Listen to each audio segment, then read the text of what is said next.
Okay, so today we will have a second lecture of information system theory and practice, and today we will cover the assessment criteria 1.2 and its indicative content. Okay, and same LO1 is going on. Understand information system used in organizations, and assessment criteria is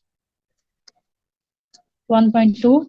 Evaluate an information system used in an organization, and indicative content contains evaluating information systems based on IS success criteria, IS integration, IS deployment, and IS use. So these are few points which we have to cover for this evaluation. So as you have seen in the assignment class, maybe teacher has taught you, like whenever you are going to evaluate, okay, anything, this is the command verb evaluate. So you have to like give some introductory information and then add the you can say strength, weaknesses, and arguments for that things.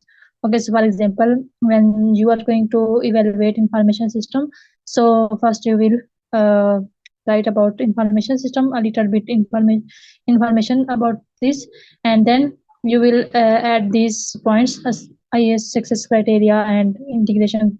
So these can be your headings, and you will first explain these terms, and then you will add their strength and weaknesses.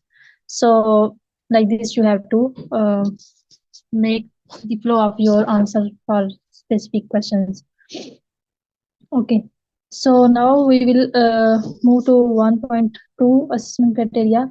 Evaluate an information system used in an organization. So whenever we talk about the evaluation, so it means that we are having some standards or some benchmarks. On the basis of those standards or those benchmarks, we are evaluating or we are checking that our system which we have developed or designed or we are using in our organization is meeting those standards or not.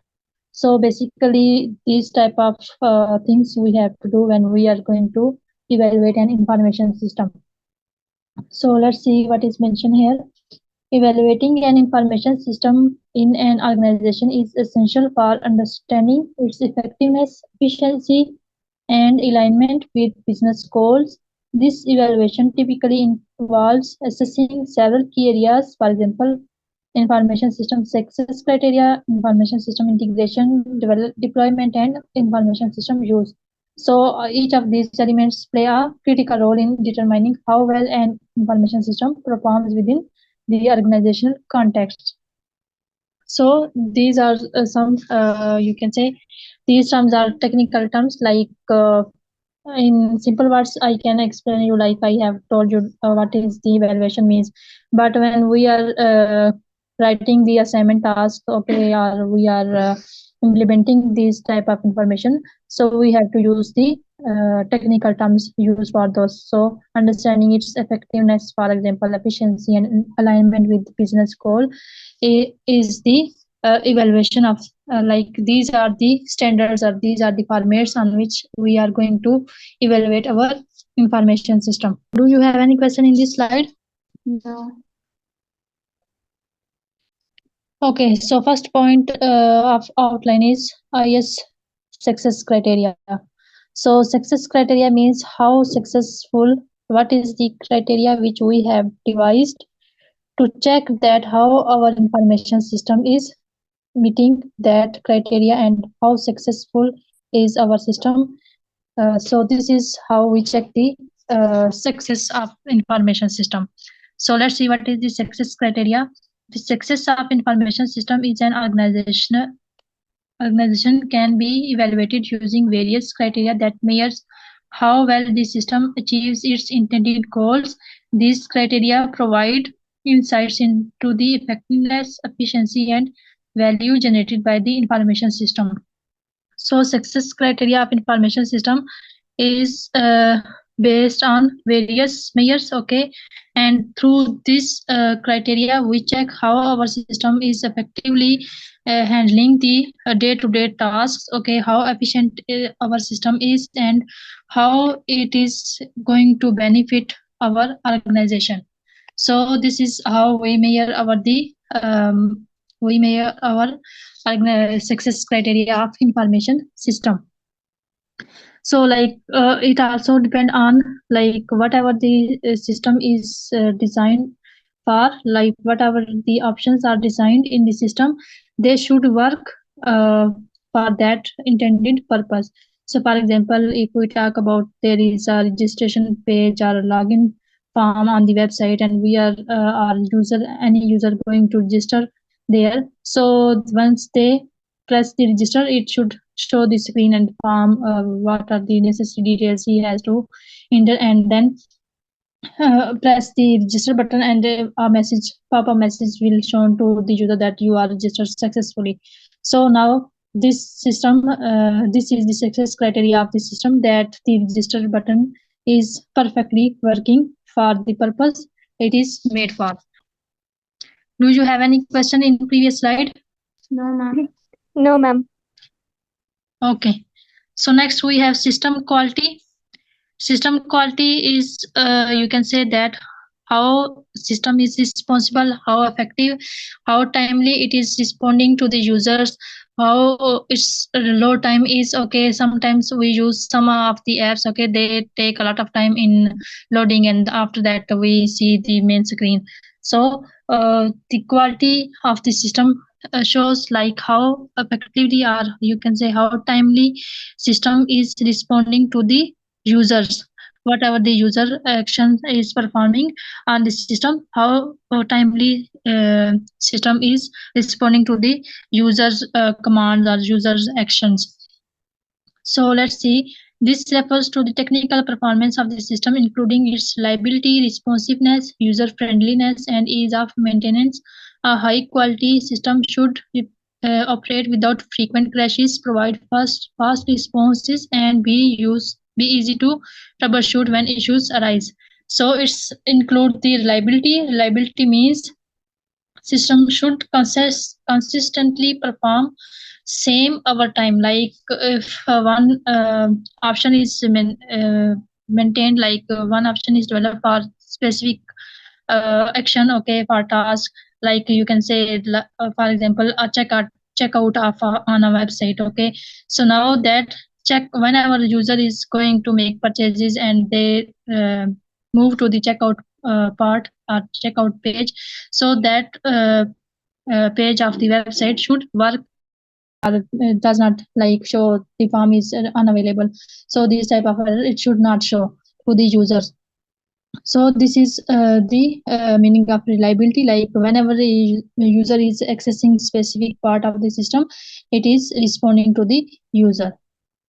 User friendliness means like it is designed in such a way that users can from different options users can understand easily, like this okay, this option is used for this purpose, this option use we can use for this purpose.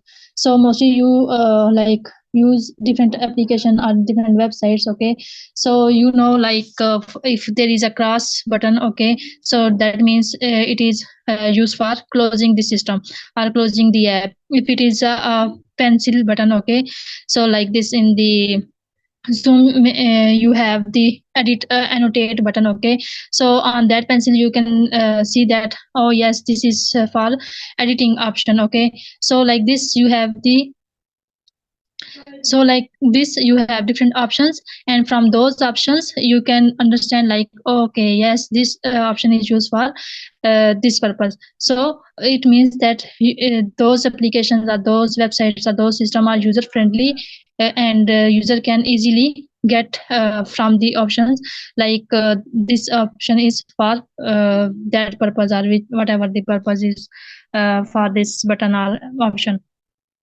So this is how the system should be user friendly to the user, so that they can engage with the system and they can interact with the system and they don't get bored. Okay, so Without frequent crashes means after sometimes you can say that sometimes most of the website after some hackers can hack them, or they can crash, or if they are overloaded, okay, so they respond you slower than usual. So these type of things should not be happen in the system. Then here is the reliability. Reliability is the system should perform consistently over time. And performance, the system should provide fast and efficient performance with minimal delays. So whatever the option you are selecting or choosing, or whatever the action you are performing on the action, so it should not make delays to responding to the users. So that means system performance is very good and it is responding you quickly. Then we have security. The system should safeguard data integrity, privacy, and security from unauthorized access. Okay, that whatever the system organization is using, or you are making, or we are making any system for the organization, so we should enable those different options which maintain the integrity, data integrity, and privacy of the system, so that other users or hackers cannot access the information. Okay, so for example, we are if we take an example of our CRM, for example, okay, so we add your username and password, okay, we enter your name, okay, for example, we enter roll number. So these are the confidential information that we enter into the system, and our system should be you can say very protective, and so that your information should not lost or damaged, or no one can access to that information. So now you can see, if we talk about the system, okay, our website, so you people are just allowed to see your own courses, okay, your own portal, and you are not you cannot see the back end of the system. Okay, so this means that we have enabled the security that only user who are registered in the system, they can get their respective courses or whatever the things are for them. So this is how system quality work, and it matters. Do you have any question in this slide? No. Okay. Next, we have information quality. Information quality means whatever the system is providing information, like users are inputting the information to the system, and then system is providing different reports, okay, different summary reports and different things like report types things. So that information should be qualitative, and the system should provide the accurate information on the basis of the provided data. So this focuses on the accuracy, relevance, and timeliness of the data. This focuses on the accuracy, relevance, and timeliness of the data that the system processes and delivers to users. Good quality information helps decision makers make informed choices. Okay, so when a system is providing accurate, relevant information and timely information, when we need system provide that information in less time, so it means that system is processing the information perfectly and responding to users, and whatever the user requiring from the system, it is given to the user. So it means that in the system is performing well, and quality of the system is very good. So quality information helps decision makers make informed decisions. So once the system is giving accurate information to the users, so users are whatever the managers or different strategic analysts, okay, of the organization can make informed decision or informed choices about the things, like for example, if it's sales report summaries, they can get an idea like our sales are growing, or we are losing the sales. So on the basis of those reports, those summary reports, they can make different strategies to grow more sales or to avoid the losses of in the sales. Next, we have accuracy. In information quality, we have to focus on these 3 points: accuracy, completeness, and timeliness. Accuracy means the data should be correct and free from errors. Okay, there should be no errors. The system should provide all necessary data for decision making, whatever the data is required. So system should provide that data. Information should be provided at the right time to enable quick decision making. It means that whenever we require any data from the system, it should provide on that time. uh, it should not be crashed or loading or slow, so that we are not getting the information on time, and then it will affect our decision making. All these things. So this is how information quality matters in the decision making, and our system should provide the quality information whenever user is needing that information. So do you have any question in this slide? No, ma'am. You can stop me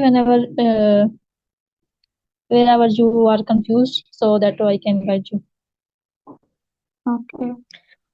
Next, we have user satisfaction. User satisfaction, as from name you can see, it means that the end user is satisfied with the system or not.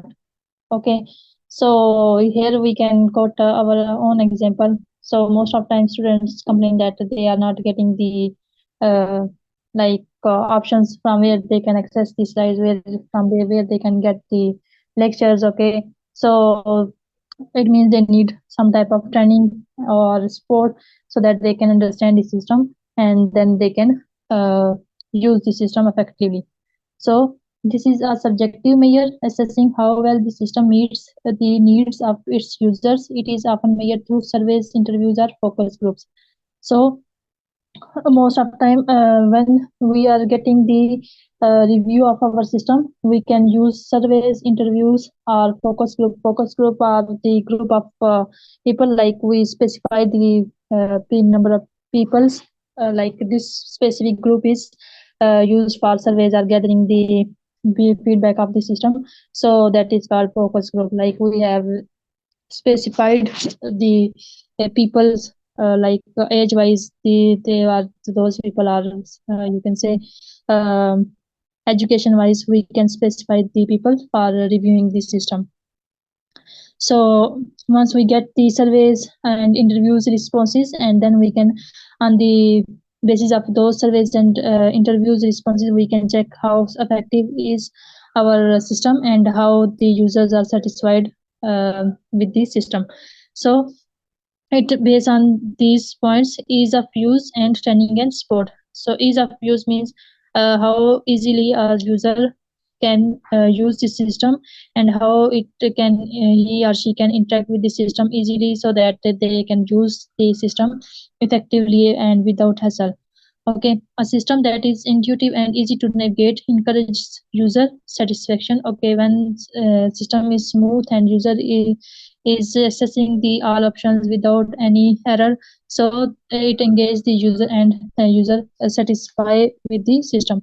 So maybe you have experienced when you are downloading any application from the Google Play Store. Okay, so sometime once you download, so we have here ease of use. So okay, this is done. Next we have training and support.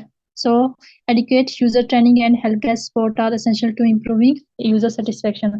So for example, when you people are enrolled, okay, so you have given the training for the LMS. Okay, so without training you are not able to understand where to go, what is the website, where to go to the login, which login credential you have to use to login. So these all trainings are given, where are the courses, and how you have to access them. So like this we have given you training for the LMS. Okay, then now you are able to log into your portals, and you can access the different subjects and slides and lectures, whatever available to you. So this also help in user satisfaction for using the system. So do you have any question in this slide? No, ma'am. Okay.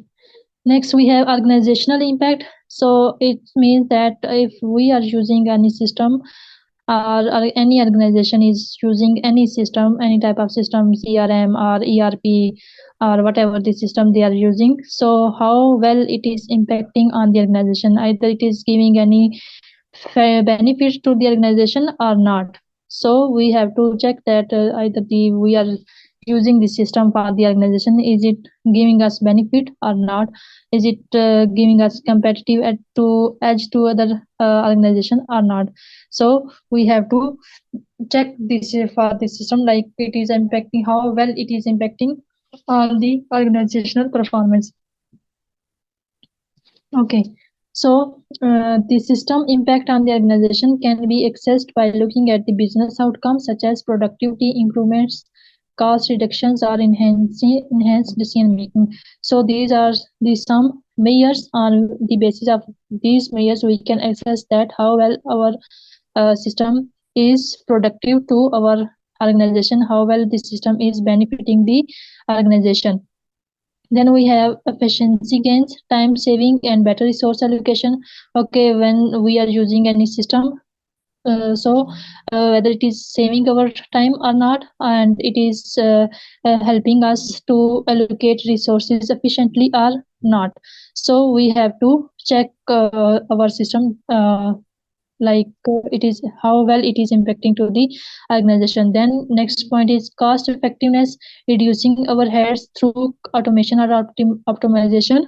We have to check that the system we are using, is it automating our task and optimization the performance or not, or it's only making our cost, like it is costing us more but it is not benefiting the organization. So we have to check that as well. Then competitive advantage, enabling better decision making to output from competitors. So the system which we are using, okay, is it giving us the advantage to our other users or other organization which are not using any system, or they are working manually. Okay, so our the system which we are using in the organization is giving any benefit to us, our those organizations are not. So we have to check the all these things when we are using the system in our organization. So there are different things we have discussed when we are using the information system criteria. So in this we have discussed 4 or 5 points. So how the system quality is, how information quality is of the system, then user satisfaction, and then organizational impact. So these 4 points we have discussed here. Do you have any question? No. Okay. Next we have a second point, information system integration. So as name suggests, like integration means we have to combine some things. Okay, so in information system integration means like how well the system is integrated within the organization strategy, goals, or whatever the things are there. So or if the organization is using different system for different departments, so how well these systems are interacting with each other, they are integrated with each other, so that the information flow within the organization will be smooth. So let's see what is mentioned here. Information system integration refers to the process of ensuring that various information systems within an organization work together cohesively. So it means that whatever the organization is, and in that organization if we have different departments, okay, or we are using different information system, so they work together without any interruption, so that they can combine the make the organization system more productive.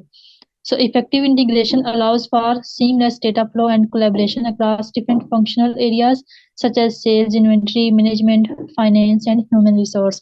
So once the systems are effectively integrated with each other, okay, they allows seamless data flow and collaboration across different areas of the system, areas of the organization, such as there could be different departments, for example, sales, inventory management, finance, human resource, IT departments. So there could be different departments through which are using the system.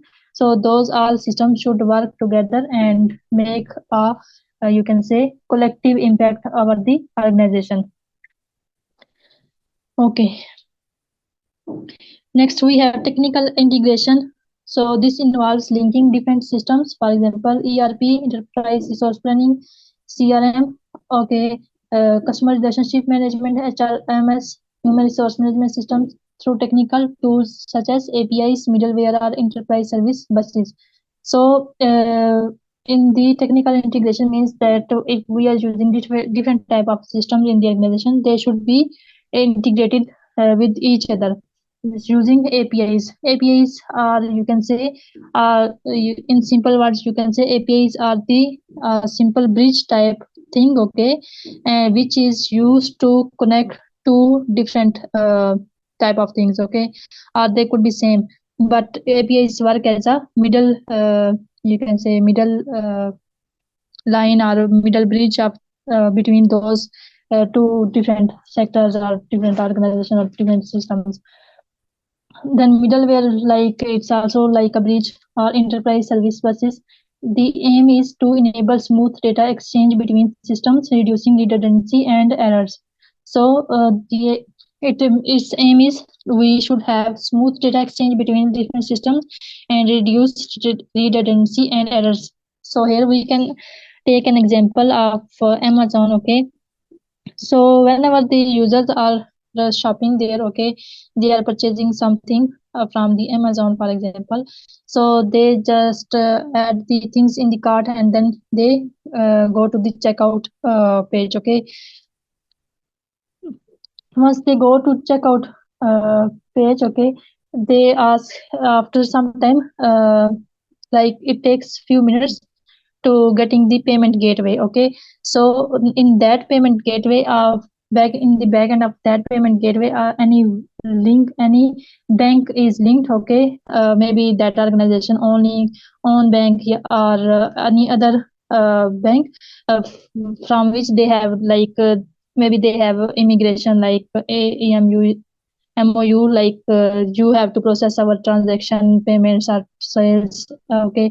So that bank is connected to the Amazon website with API, okay. So this is how API work. Now in the website there is no like you can say system to store the payments, okay. There is a gateway or API which connect the Amazon checkout page to that payment, and whenever the user uh, pays or swipe the cards, okay, enter the details, card details in the website, then it's whatever the amount is for the purchases, the system detect that amount from the user's account. So this is how now payment gate is linked with the website through API. Okay, so next we have data consistency. Data consistency means ensuring that the data is consistent across all systems and that there are no discrepancies. Okay, so whatever the data is available in the organization, it should be available same, it should be same in all the departments. Like if it's finance report or monthly sales report, so that monthly sales report should be available same available in all these systems, whatever the departments are there. Then system interoperability, enabling different platforms, databases, and applications to communicate and work together. Okay, so it means that when our system is technically integrated accurately, so it will enable different platforms and different databases and applications to communicate together and provide the end user seamless experience. Okay, so for example, here if we take an example of weather applications, okay, now most of the time weather applications are using the APIs, okay, weather APIs, and whenever we search any country weather, okay, they they use those APIs and then provide us the information that okay, yes, this country has this information, or like it's rainy or cloudy or whatever the weather is there, so they provide us the details. So this is how they use their now that API, through API the weather application is getting the different countries weather. Okay, so do you have any question in this slide? No. Okay, now here is second point is business process integration. So business process integration means like the system which we are using, it should help us in business processing, and whatever the goals or strategies of the business is having, it should maintain and should work on those goals, work on achieving those goals. Beyond just technical integration, this involves in aligning business processes across different departments. The goal is to streamline workflows, avoid siloed information, and improve decision making. So, it's you can say the business processes involves like the system should align business processes with different departments, and its goal is to provide streamline workflows and avoid information